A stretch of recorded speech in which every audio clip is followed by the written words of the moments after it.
Então, meus amados irmãos, vamos agora para o segundo vídeo. Estamos estudando aqui a lição de número 13, a última lição desse trimestre, voltados os olhos para a bendita esperança. No primeiro vídeo, nós fizemos um apanhado de todas as lições, né, da primeira até a de hoje. Estudamos a introdução e o ponto 1. Agora vamos para o ponto 2. O ponto 1 era o breve o Senhor virá, e agora a necessidade de vigilância. A vigilância se faz necessária porque ninguém sabe o dia da vinda de Jesus. Entendemos como vigilância o ato ou efeito de vigiar, o estado de quem permanece alerta, de quem procede com precaução, para não correr risco. Devemos permanecer acordados, atentos no cuidado de não nos afastarmos de Jesus e aguardar a bendita esperança. Então, vigilância é necessária. Jesus, na maioria do seu discurso, inclusive no discurso escatológico, né, profético dele, a partir de Mateus 24, que ele fala sobre a sua vinda, os sinais, as coisas que aconteceriam. Uma das coisas que mais ele fala é vigiai e orai, vigiai e orai, vigiai e orai. O crente tem que estar em vigilância, porque nós já estudamos aí numa lição passada que, acho que foi do fruto do Espírito, ou da santificação, não me lembro bem, que é uma guerra diária inteiramente entre a velha natureza, e nós não, quando aceitamos Jesus, isso é a mesma nova natureza, mas a velha não sai. Ela vai permanecer conosco até o dia da nossa morte ou o dia do arrebatamento da igreja. E haverá uma luta entre a carne e o espírito. Era a lição do fruto do espírito. O que prevalecer é que vai dominar a nossa vida. Se a carne prevalece, nós vemos uma vida carnal longe de Deus. Se é o espírito, nós vemos uma vida espiritual buscando a face do Senhor. Então, a vigilância é necessária, porque Satanás vai nos atacar a todo momento, querendo nos tirar da presença do Senhor. Então, temos que estar firmes, olhando para o autor e consumador da nossa fé.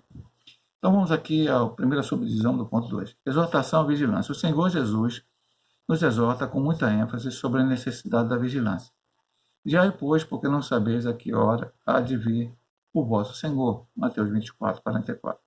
A razão disso é porque ninguém sabe quando vai acontecer a sua vinda. Mateus 24, 42, 25, 13, Marcos 13, 13. Essa era também a preocupação dos ensinos dos apóstolos, 1 Tessalonicenses 5, 2 a 6, 2 Pedro 3, 8 a 10. O ensino de Jesus, nas diversas parábolas, no discurso escatológico, como em Mateus 24, Marcos 13 e Lucas 21, dá muita ênfase na necessidade dos crentes estarem atentos, como acabamos falando na introdução. Então, exortação à vigilância. Não só no discurso profético, mas Paulo fala na carta aos Coríntios. Vamos até ler aqui. Dissemos isso é um estudo bíblico.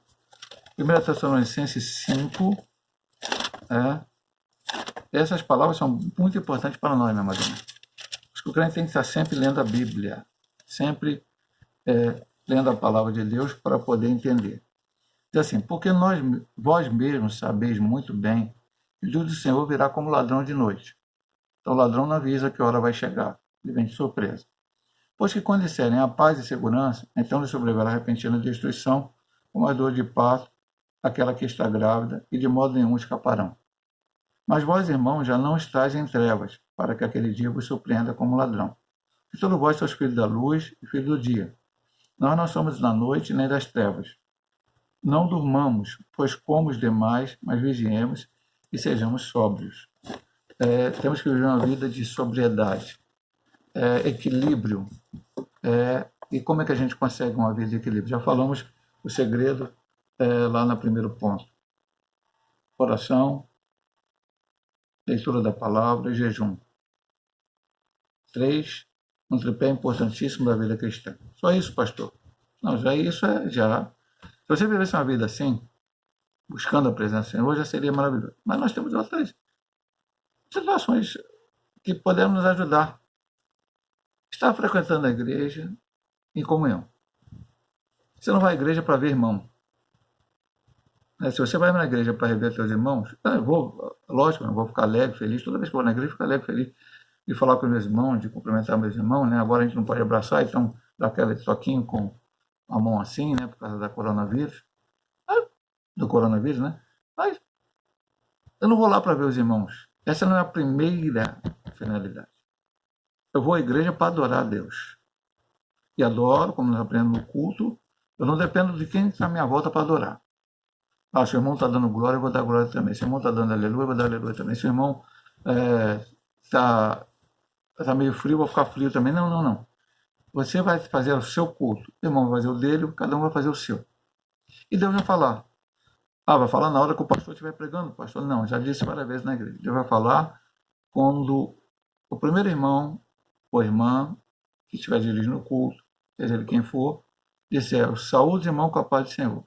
E a partir daí, ele vai cantar hino da harpa, algumas vezes canta hino avulso, ler a Bíblia na leitura introdutória, vai haver oportunidade, irmão, vão lá dar testemunho, ou ler um texto da Bíblia, ou cantar um hino, louvores, adoração, pregação. Em tudo você está cultuando a Deus, em tudo você está buscando a face do Senhor, está sendo alimentado. A pastor na minha casa. Temos um momento de lazer, podemos ter um momento de lazer, ver um filme, ver uma outra programação na televisão, enfim, sim. Mas a nossa prioridade, antes dessas coisas todas, é pelo menos tirar o nosso momento devocional. Leitura da Bíblia, oração, ouvir um bom louvor, quem eleva, que edifica a nossa vida. Então há várias maneiras. Paulo diz: pensar nas coisas são de cima e não que são da terra. Então o crente tem que estar se blindando espiritualmente para que ele possa ajudar na sua vigilância. E sempre fugindo do pecado, meu amado irmão.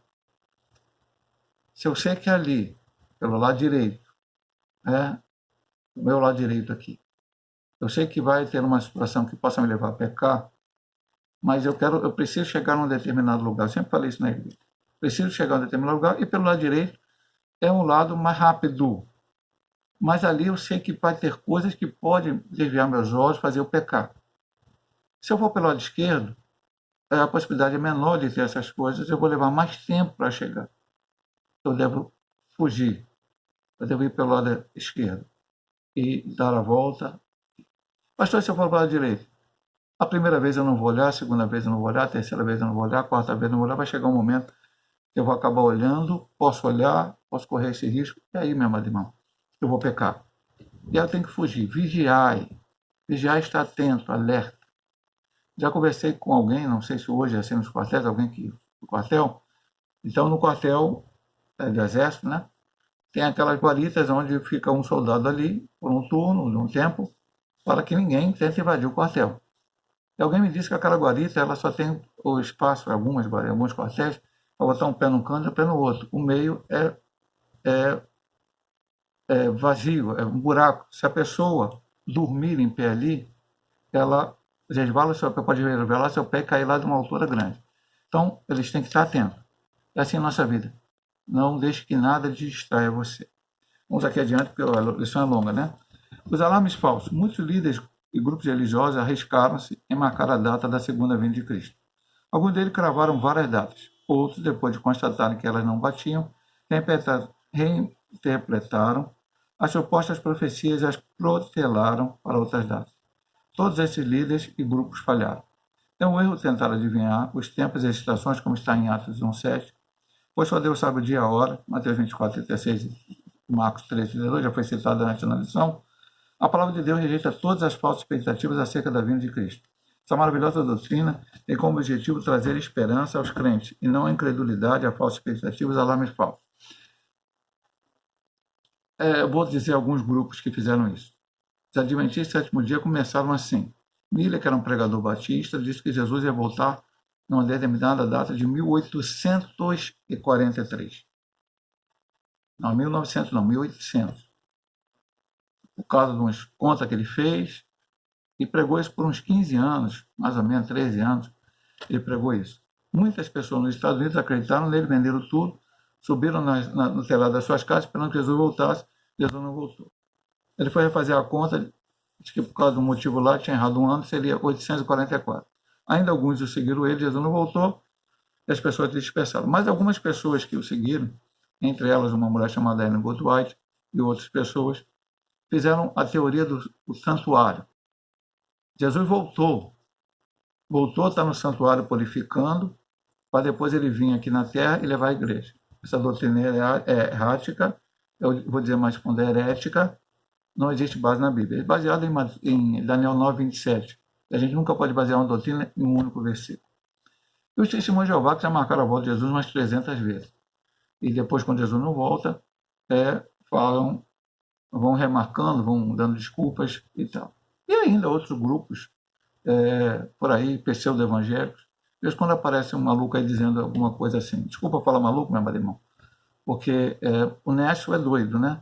É aquele que não tem firmeza naquilo que aprende.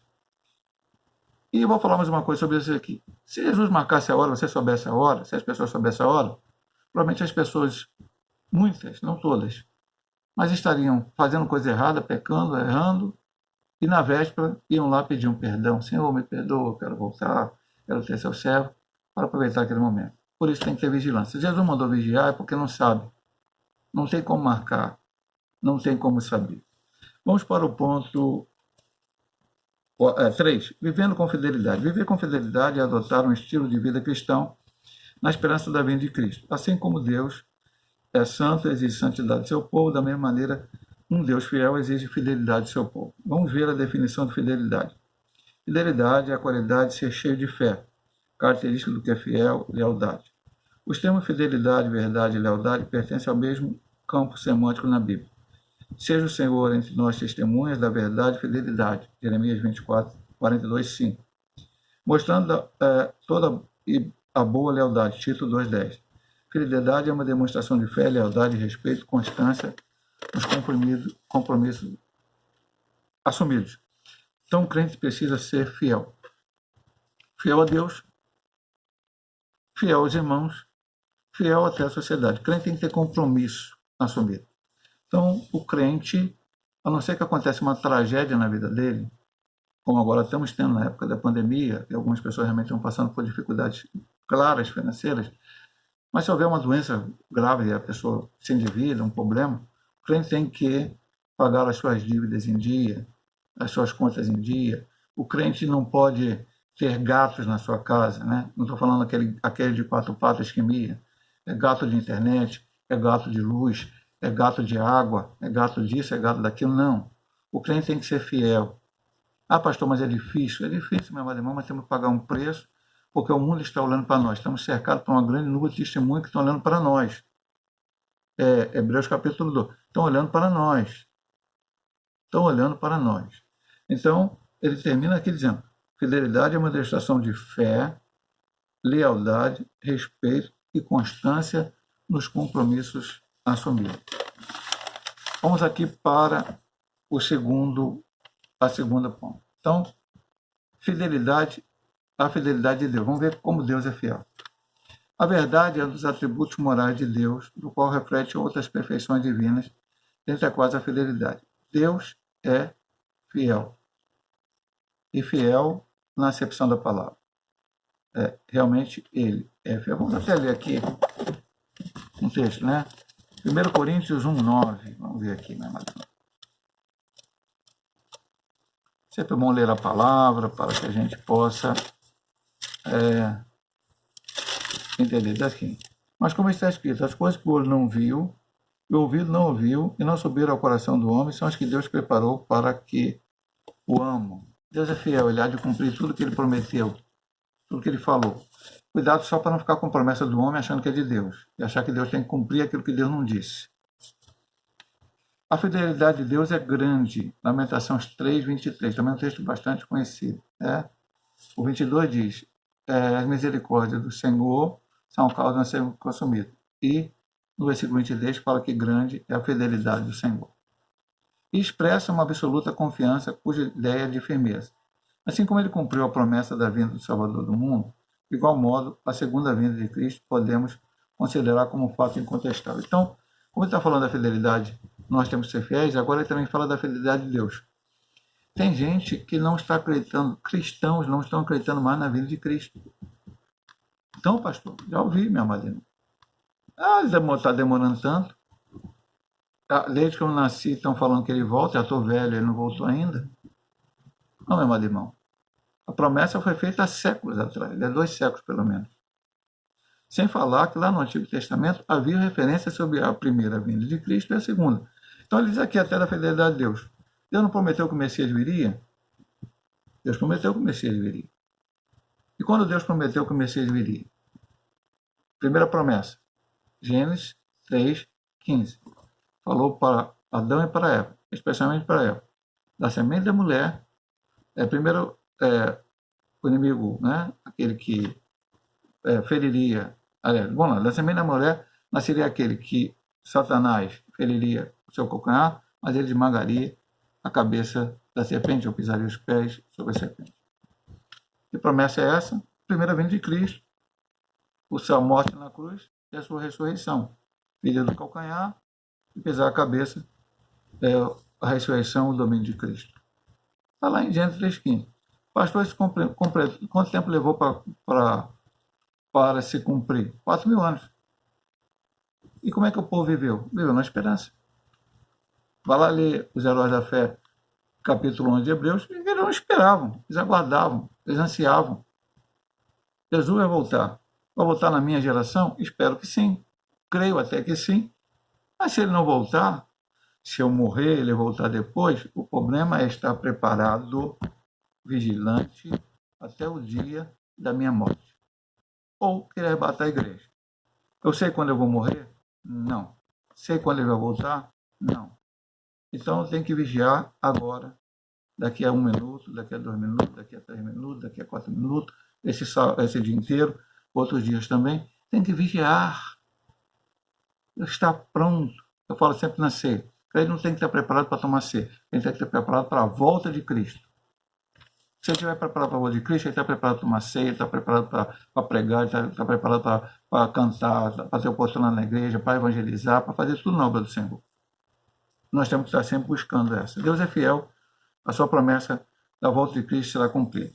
A fidelidade como virtude cristã. Os atributos morais de Deus são aqueles cujas ressonâncias e reflexos são vistas nas criaturas humanas. A fidelidade é uma das virtudes cristãs provenientes do Espírito na vida do crente. Gálatas 5:22. Essa verdade é ensinada em toda a Bíblia, de maneira direta nos relatos históricos e proféticos, nas parábolas e ilustrações como importante virtude na vida cristã. Vamos ler aqui Gálatas 5:22. Isso aqui é um estudo bíblico. Eu digo para os irmãos, você em casa, nós mandamos sempre a revista em PDF para os irmãos, aqueles que não estão podendo na igreja, os que vão, a gente entrega a revista pessoalmente. Então, leio, né? Mas ele diz aqui, ó, o fruto do Espírito não foi citado lá no início, né? Mas o fruto do Espírito é amor, gozo, paz, longanimidade, benignidade, bondade, fé ou fidelidade, mansidão e temperança. Então, Deus tem atributos morais, e esses atributos morais, eles são ressonância e reflexo na vida do ser humano. Deus é fiel, eu também preciso ser fiel. Você é fiel igual a Deus por conseguir a fidelidade de Deus? Não. Ser igual a Deus, a Bíblia diz somente o seguinte, 1 João capítulo 3, versículo 2. Filhinhos, agora não sabemos o que havemos de ser, mas quando ele manifestar, seremos semelhantes a ele, porque como ele é, o veremos. Nós vamos ser Deus no céu? Não. Nós vamos ser semelhantes. Então, no céu, sem esse pecado, nós vamos estar frente a frente, face a face com Deus. Aqui na terra, nenhum homem pode ver Deus face a face. Se visse, morria. Lá, nós, os cristãos, e todos os salvos de todos os tempos, estaremos face a face com o Senhor. Então, mas não será isso, mas precisamos ser fiel. Ele diz aqui, essa verdade é ensinada em toda a Bíblia, de maneira direta, no relato histórico e profético, nas parábolas, nas ilustrações, como importante virtude da vida cristã. Mateus 25:1, a parábola do servo fiel, aquele que o Senhor diz, no pouco foste fiel, no muito te colocarei, entra no reino do teu Senhor. Então, é a fidelidade. Fidelidade é o quê, meu amado irmão? Estudamos aqui, vemos a nossa introdução desse ponto. Fé, lealdade, respeito, constância nos compromissos assumidos. Com Deus, com a igreja, com os irmãos e também com a sociedade. O crente precisa ser fiel. Tempos e estações. Jesus responde à pergunta dos discípulos, ampliando o horizonte desse reino. Não nos pertence saber os tempos e as estações. Essa resposta foi dupla. Tempos no grego, nessa passagem, é cronos, e significa um longo período. Haveria um espaço de tempo para a pregação do Evangelho entre a descida do Espírito Santo e a vinda de Cristo. Estações, nesse verso é kairos, significa ocasião, e se refere aos eventos críticos que devem acompanhar o estabelecimento do reino. Tempos e estações são as prerrogativas de Deus. Então, quando o discipular, né, como a gente leu aqui na leitura aqui, leitura bíblica em classe, diz, versículo 7 diz, não vos pertence saber os tempos ou as estações que o Pai estabeleceu para o seu próprio poder. Então diz, tempo, crono, período de tempo longo. Ah, pastor, então Jesus vai voltar muito adiante, e aí eu posso viver de qualquer maneira. Não. A igreja primitiva voltava, e você vê isso nos escritos de Paulo, nas cartas, como se Jesus fosse voltar naquele mesmo dia, respeitando, logicamente, os sinais que ele colocou. Paulo chega a dizer, na carta aos Tessalonicenses, que alguém estava dizendo, né, acho que é a segunda carta, capítulo 2, estava falando erradamente, Jesus já tinha voltado, ia voltar amanhã, tipo esse pessoal aqui de Testemunho de Jeová, Adventista e outro grupo mais que marcaram a volta de Jesus. Ele disse, não, antes tem que ter o anticristo, o homem da iniquidade. Então muita coisa vai acontecer. Mas eu tenho que viver como se ele fosse voltar amanhã. Não marcando que ele voltasse amanhã. Não dizendo que ele vai voltar amanhã. Mas como se ele voltasse amanhã, uma vida de santidade, uma vida de busca a Deus. Pastor, se eu não vou pecar, vai, meu amado irmão. Todos nós pecamos, mas a Bíblia diz, filhinho, se pecardes, tens um advogado. Eu tenho que pecar, quando eu pecar, por acaso pequei, não deve ser uma coisa que deve ser na minha vida. Outra coisa, meu amado irmão, não adianta você estar num pecado que você sabe que pecado é uma prática que é errada. Vou dar um exemplo assim que eu acho que é difícil até dos crentes fazer. Então, na nossa concepção metodista pentecostal, o crente não pode fumar. E o crente, por exemplo, né? Estou dando um exemplo, esteja fumando. Não é? Dei um trago agora, Senhor, perdoa porque eu dei um trago. Aí, da ditada outro trago, Senhor, perdoa que eu dei outro trago. De noite, dá outro trago, Senhor, perdoa. Não, isso Deus não vai te perdoar. Porque você tem que abandonar o pecado. Você tem que deixar o pecado. Então, se a pessoa tem um vício, qualquer fumo, bebida, qualquer outro, tem que pedir ajuda de Deus, buscar a ajuda de Deus, até muitas vezes da igreja em oração ou do pastor, para que abandone esse pecado, peça perdão a Deus, se arrependa e não volte mais a praticar. Agora, se eu vivo fazendo uma coisa repetidamente, sei que está errado, repito de novo, então, meu amado irmão, é um pecado consciente e aí é complicado. Aí eu não estou sendo fiel a Deus, como a palavra diz. Então, tempos e estações. Depois ele fala que estações é kairos, ou seja, a ocasião se refere aos eventos que devem acompanhar o estabelecimento do reino. Sinais de muita coisa que aconteceu. Lá o tempo para pregar o evangelho. Então, quando Cristo veio a primeira vez, ele veio no tempo certo. Deus fez eu me lembro sempre, eu falo isso às vezes quando eu prego, quando eu dou estudo. Quando eu estudei Cristologia no seminário, uma das coisas que mais me marcou naquele estudo foi exatamente isso. Deus foi fazendo o tempo certo. E usando as nações sem elas saberem. Vieram vários impérios, depois o Império Romano. O Império Romano dominou, a cultura grega dominou sobre o Império Romano, e todo mundo se falava grego koiné. O momento certo de Cristo vir para que o Evangelho pudesse ser pregado em todas as nações. O judeu sabia o grego koiné, o romano sabia o grego koiné, outras nações sabiam o grego koiné. Então foi mais fácil para que essa palavra fosse divulgada.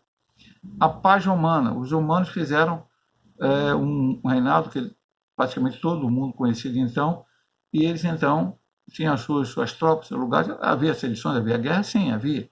Mas havia uma paz romana que facilitou os apóstolos a se deslocarem, os discípulos a pregarem a palavra. Eles construíram estradas que levaram a possibilidade dos crentes irem de um lugar ao outro, se deslocarem para a propagação de Deus. Enfim, muitas coisas aconteceram ao tempo certo de Deus. A segunda vinda será da mesma maneira. Quando o Senhor chegar no tempo certo, o kairos, né? A estação de Deus, o crono de Deus, o tempo de Deus, ele vai enviar o seu filho de volta para arrebatar a sua igreja. Conclusão diz, viver com fidelidade é ser fiel e leal à vida durante toda a vida. Segundo Timóteo 4, 7, 8. Paulo diz: combati o bom combate, acabei a carreira, guardei a fé, e agora só me resta a coroa da justiça, que está reservada para mim e para todos quantos amarem a vinda do Senhor Jesus Cristo. A fidelidade ao Senhor Jesus é uma das condições para herdar o reino de Deus, dos céus. O Senhor Jesus falou reiteradas vezes sobre sua vinda. Ao ascender ao céu, 2 anjos reafirmaram essa promessa. E Jesus, que dentre vós foi recebido em cima no céu, há de vir, assim como para o céu vistes ir. A volta de Jesus para nos levar ao céu é a esperança da igreja. Como diz o hino 300 da APA cristã, nossa esperança é sua vinda. O Rei dos Reis vem nos buscar. Nós aguardamos Jesus ainda até a luz da manhã raiar. Nós aguardamos, esperamos. Nós não estamos esperando no homem. Não estamos esperando que as coisas melhorem, que o mundo fique maravilhoso, que o mundo fique sensacional, que as coisas... pastor, mas a gente não quer. Não, a gente ora, pede a Deus. Mas pelo que a gente vê na palavra, os sinais são que as coisas piorem, compliquem cada vez mais. Mas a nossa fé não pode diminuir, a nossa fidelidade não pode diminuir. Precisamos continuar firmes, constantes e sempre abundantes na obra do Senhor, crendo que Ele vai nos buscar, Ele vai nos levar. Essa é a esperança da igreja. Eu vou fazer uma pequena oração agradecendo a Deus por todo esse trimestre de aprendizado da palavra de Deus. Muito obrigado, Senhor, por todo esse trimestre em que aprendemos a Tua palavra. Obrigado por ter podido gravar esses 13 vídeos para enviar aqueles que não estão podendo ir na casa do Senhor por motivo de enfermidade, por motivo de trabalho mesmo, ou por motivo de deslocamento na pandemia, com a dificuldade que temos hoje. Mas, Senhor Deus, eu te louvo, Senhor Deus, por essas lições maravilhosas, pela vida do pastor Ezequiel Soares, pela CPD, por nos proporcionar, Senhor Deus, esses estudos maravilhosos. Desde já te peço, abençoa o próximo trimestre de aprendizado da Tua palavra. Abençoa cada um dos Teus servos, vai curando as enfermidades, vai dando vitória. Perdoa os nossos pecados. Pedimos em nome de Jesus.